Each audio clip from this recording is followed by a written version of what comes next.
ये कहानी है एक कबूतर किसान की जो कि बहुत ही मेहनती किसान था। उस कबूतर किसान का अपना बड़ा एक खेत था जिसमें वो काफ़ी अलग अलग फसल लगाता था और काफ़ी ज़्यादा मुनाफा कमाता था। कबूतर का खेत बहुत ही ज़्यादा हरा भरा था क्योंकि कबूतर अपने खेत का ख्याल बहुत अच्छे से रखता था। लेकिन कबूतर का दिल बहुत ही छोटा था। वह अपने खेत से कोई भी दाना या फिर फल किसी पक्षी को खाने के लिए नहीं देता था, और अगर कोई पक्षी उसके खेत में चोरी करने के लिए आता, कबूतर उस पक्षी को बहुत ज़्यादा मारता था और उसे भगा देता था। मेरा खेत कितना हरा भरा है, ये सब मेरी मेहनत की वजह से हुआ है और मेरे खेत में अलग अलग फसलें भी लगी हुई है, लेकिन मैं फसल का एक भी दाना पक्षियों को खाने के लिए नहीं दूंगा क्योंकि ये फसल मेरी है। मैं अपनी फसल का दाना पक्षियों को मुफ्त में क्यों खिलाऊं? अब तो मेरा खेत पहले से भी ज्यादा हरा भरा हो गया है। अब मुझे पहले से ज्यादा अपने खेत की रखवाली करनी चाहिए। उस कबूतर के पास हमेशा एक डंडी हुआ करती थी। किसी भी पक्षी की इतनी हिम्मत नहीं थी कि वो कबूतर के खेत से चोरी कर सके। टूनी चिड़िया, तुम्हें पता है हमारे जंगल का कबूतर किसान है ना, उसका खेत कितना ज्यादा हरा भरा हो गया है और उसके खेत में तरह तरह की फसलें हैं।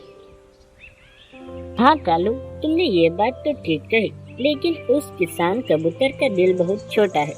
वो अपने खेत से एक भी दाना पक्षियों को खाने के लिए नहीं देता। कालू, अगर कबूतर किसान की जगह मैं होती ना, तो किसी पक्षी को मना नहीं करती। जिस पक्षी को जितनी जरूरत हो उतना खाना मैं सबको देती। लेकिन टूनी, क्या करे, वो कबूतर तुम्हारी तरह सोचता नहीं है ना। वह बहुत ही छोटे दिल का मालिक है। कुछ दिन यूं ही गुजर जाते हैं। जंगल में बहुत ज्यादा गर्मी पड़ रही थी। इस कारण सूखे का मौसम आ गया था। अब ना तो जंगल में भोजन मिलता था और न ही पानी। जंगल के सारे पक्षी बहुत ज्यादा परेशान हो गए थे। भोजन न मिलने की वजह से सभी पक्षियों को भूखा रहना पड़ता था, और अब तो जंगल में गर्मियों का मौसम शुरू हो गया था। इस कारण सभी पक्षी बहुत ज्यादा परेशान हो गए थे।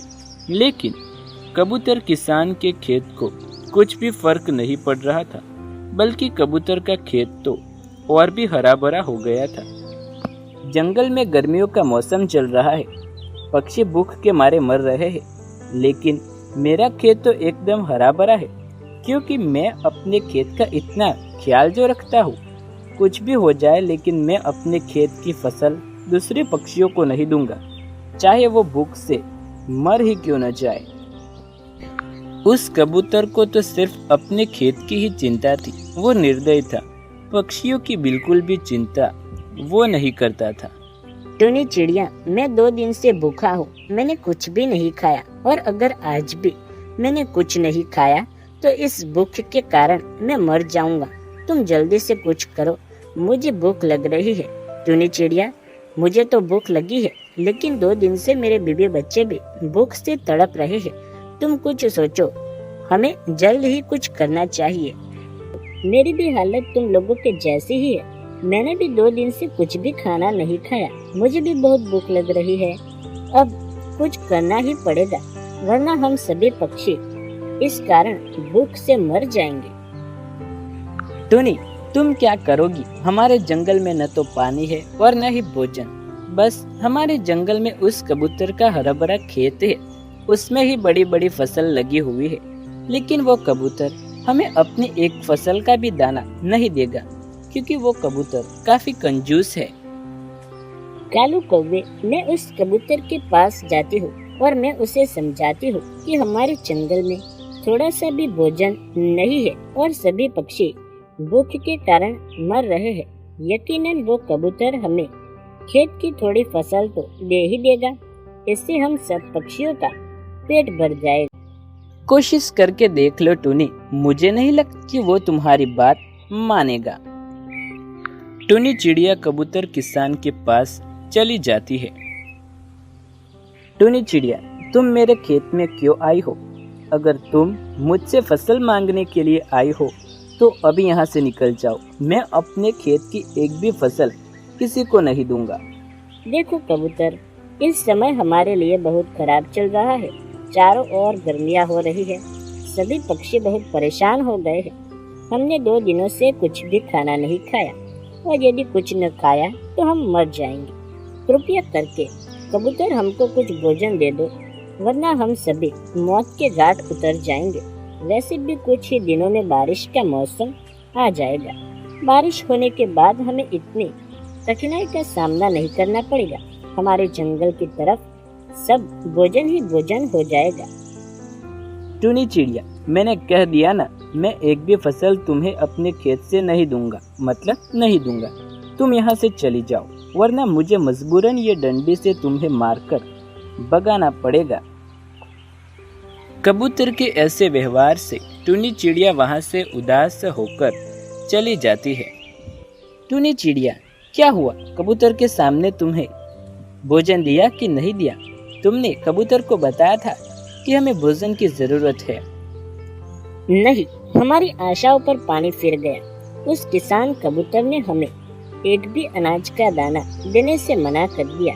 उसका दिल तो कितना छोटा है। मुझे तो यकीन हो गया कि वो कबूतर अब हमें फसल नहीं देगा, क्योंकि उसके पास इतनी ज्यादा फसल है, उतना बड़ा खेत है, लेकिन वो किसी की मदद करने के लिए तैयार नहीं। क्या फायदा ये सब करने का? टूनी, मैंने तो तुम्हें पहले से ही कहा था ना कि कबूतर हमें भोजन नहीं देगा, लेकिन तुम उस कबूतर के पास चली गई थी। देखा, इस बात का अंजाम वो बहुत ही अभिमानी है। वो हमें भोजन कभी नहीं देगा। देखो पक्षियों, अब हमारे पास सिर्फ एक ही रास्ता है। हमें इस जंगल को छोड़कर चले जाना चाहिए, जहाँ पर हमें दाना पानी दोनों मिल सके और गर्मी से भी हमारा बचाव हो सके।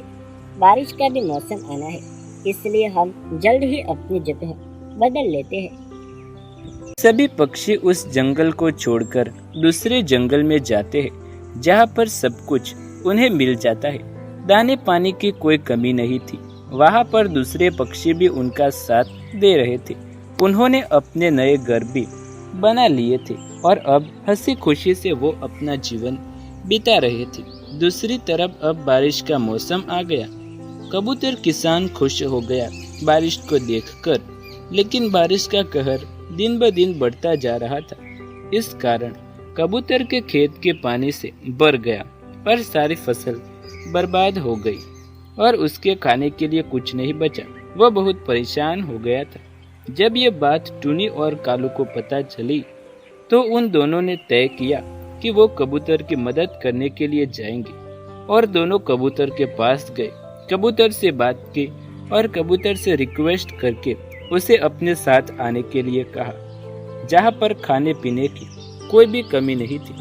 कबूतर ने सभी पक्षियों से उसकी गलती के लिए माफी मांगी और फिर सभी पक्षियों ने मिलकर कबूतर को भी एक रहने के लिए अच्छा घर बना कर दिया और सभी पक्षी आपस में मिलजुल कर रहने लगे पहले जैसे।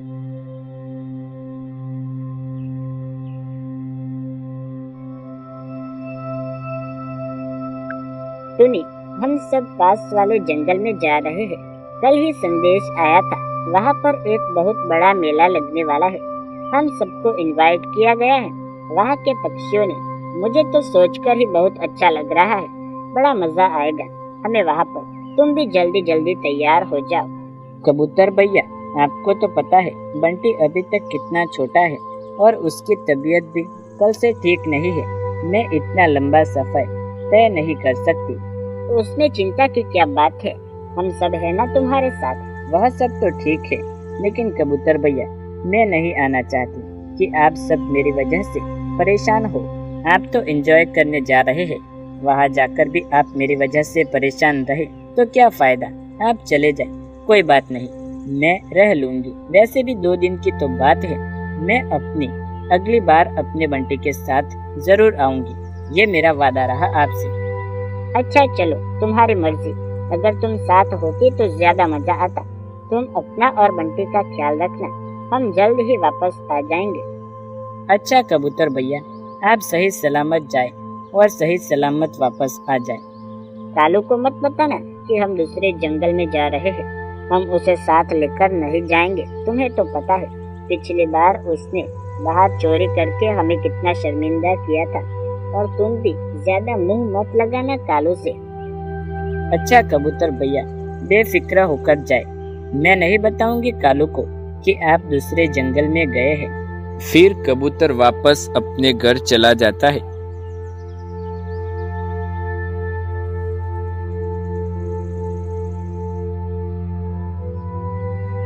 अगले दिन सभी पक्षी दूसरे जंगल चले जाते हैं। टुनी चिड़िया अपने बेटे बंटी के साथ घोंसले में रात गुजारती है।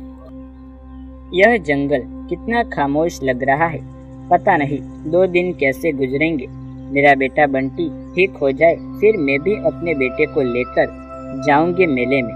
मेरा घोंसला भी कितना कमजोर हो गया है। जब सारे पक्षी वापस लौट आएंगे तो उनकी मदद लेकर घोंसले की मरम्मत करवा दूंगी। टुनी चिड़िया का बेटा बंटी बहुत ही छोटा था। वह अक्सर बीमार रहता था, इसलिए काफी समय से टुनी चिड़िया ने अपने घोंसले की मरम्मत नहीं की थी। घोंसले की हालत कुछ ज्यादा ही खराब हो गई थी। ऐसे ही रात हो जाती है और टुनी चिड़िया सो जाती है। अगली सुबह जब टुनी चिड़िया की आंख खुलती है तो बहुत सारे गहरे बादल आसमान में छाए हुए थे। टुनी चिड़िया बहुत परेशान हो जाती है। अगर बारिश आ गई तो मैं क्या करूंगी? बंटी भी ठीक नहीं है और घोंसले की हालत भी खराब है और मैं इसे पूरे जंगल में अकेली हूँ। टुनी चिड़िया ऐसा सोच ही रही थी कि बारिश शुरू हो जाती है। बारिश भी इतनी तेज आ रही थी कि पल भर में सभी जगह पानी पानी हो गया। तेज हवा भी चल रही थी। कुछ देर तो टुनी चिड़िया का घोंसला ठीक रहा, लेकिन थोड़ी देर बाद टुनी का घोंसला हवा के झोंके से नीचे गिर गया। अब मैं क्या करूं? मेरे मासूम बेटे को लेकर कहां जाऊं? ये कैसी परेशानी आ गई मुझ पर। टुनी चिड़िया शाम होने तक एक पेड़ के नीचे ही बैठी रहती है, लेकिन अब रात होने वाली थी और बरसात भी रुकने का नाम नहीं ले रही थी। पूरा दिन तो गुजर गया, लेकिन रात गुजारना बहुत मुश्किल होगा। बंटी कहीं ज्यादा बीमार ना हो जाए। मुझे कुछ करना चाहिए। एक आइडिया। मैं कालू के पास चली जाती हूँ, वो मेरी मदद जरूर करेगा। टुनी चिड़िया ये सोचकर अपने बेटे बंटी को लेकर कालू के घर की तरफ चली जाती है। कालू कौवे के घर का दरवाजा बंद था। टुनी चिड़िया कालू कौवे के दरवाजे को खटखटाती है, लेकिन कालू कौवा दरवाजा नहीं खोल रहा था। टुनी चिड़िया और जोर जोर से कालू के दरवाजे को खटखटाती है। कालू भैया दरवाजा खोले, मेरा बेटा बंटी बहुत बीमार है, मुझे आपकी जरूरत है। लेकिन एक कालू कि दरवाजा खोलने का नाम ही नहीं ले रहा था। टुनी चिड़िया ऐसे ही आवाज देती रही, लेकिन कालू कोई जवाब नहीं दे रहा था। क्या बात है टुनी, दरवाजा तोड़ना है क्या? इतनी तेज बारिश में भी तुम्हें चैन नहीं? कितने अच्छे से मैं फोन देख रहा था। कल ही मुझे इंसानों की बस्ती में से फोन मिला था, सारा मजा खराब कर दिया। बोलो क्या बात है? कालू भैया प्लीज मुझे अंदर आने दो, मेरा बेटा बंटी ठीक नहीं है। तो मैं क्या करूं? पहले ही तुमने मेरा सारा मजा खराब कर दिया है। अभी मेरा बेटा घर के अंदर चैन से सो रहा है। मैं नहीं चाहता कि तुम दोनों आकर मेरे बेटे की नींद खराब कर दो। टुनी तुम यहाँ से चले जाओ, अब घर के अंदर जा रहा हूँ, फिर से दरवाजा मत खटखटाना। पता नहीं कहाँ कहाँ से मुंह लेकर आ जाते हैं। ऐसा कहकर दरवाजा बंद कर लेता है कालू। टुनी अब इस समय बहुत बेबस थी। फिर अचानक से टुनी को एक विचार आया, क्यों ना मैं कबूतर भैया के घर में चली जाऊं? ये ख्याल मेरे दिमाग में पहले क्यों नहीं आया? टुनी चिड़िया बिना समय बर्बाद किए बंटी को लेकर कबूतर के घर चली जाती है। ज्यादा बारिश में भीगने की वजह से बंटी और भी बीमार हो गया था। उसे बुखार पहले से भी ज्यादा तेज हो गया था। टुनी चिड़िया सारी रात जागकर गुजारती है। अगले दिन भी बरसात ऐसे ही हो रही थी। कबूतर के घर पर थोड़ा सा दाना पानी पड़ा हुआ था। बंटी को बुखार थोड़ा कम हुआ। टुनी चिड़िया थोड़ा सा दाना पानी बंटी को खिलाती है और खुद भी खाती है। बाकी बचा कुचा अपने बेटे के लिए रखती है। ये भी दिन यूं ही गुजर जाता है। दूसरी तरफ सभी पक्षी बहुत मजे से घूम रहे थे। वह जंगल भी बहुत सुंदर था। उनका तो वहाँ आने से मन ही नहीं कर रहा था। आज हमें घर लौट जाना चाहिए। टुनी चिड़िया घर पर अकेली है और उसका बेटा बंटी भी बहुत बीमार है। कबूतर भैया, आज का दिन यहाँ रह लेते हैं। पता नहीं अब कब आने को मिलेगा यहाँ पर। आज का दिन तो है, चलो एंजॉय करते हैं। और फिर कबूतर भी मान जाता है। अगले दिन जब सभी पक्षी मेले से लौट रहे थे तो वह सीधे टुनी चिड़िया के घर की तरफ जाते हैं। चिड़िया का घर तो टूट पड़ा है। लगता है बहुत तेज बारिश हुई थी हमारे जंगल में, लेकिन टुनी कहाँ गई? हमें उसे अकेले छोड़कर नहीं जाना चाहिए था। पता नहीं उसकी क्या हालत हुई होगी। कबूतर, आप परेशान मत हो, टुनी बिल्कुल ठीक होगी। मुझे पूरा विश्वास है कि वो हमारे घर पर किसी बसेरा लगाए हुए होगी। चलो हम सबसे पहले आपके घर पर चलते हैं और देखते हैं कि टुनी किस हाल में है। पता तो चलेगा कि टुनी कहाँ पर है। मैंने टुनी तुमसे कहा था ना, वो कालू बहुत मतलबी है। तुम्हें पहले ही मेरे घर पर आ जाना चाहिए था। उससे मदद मांगना ही बेकार है। तुम बोलो टुनी, अब तुम्हारा बंटी कैसा है? अब बंटी बिल्कुल ठीक ठाक है। आपके घर पर बुखार की वो दवा थी, मैंने बंटी को खिला दी। अब वो पहले से अच्छा महसूस कर रहा है। टुनी, तुम चिंता मत करो। हम सभी पक्षी मिलकर तुम्हारे लिए एक मजबूत घर बनाएंगे, जो तेज बारिश में भी वैसे के वैसे ही खड़ा रहेगा और तुम्हें किसी भी तरह की कोई परेशानी नहीं होगी।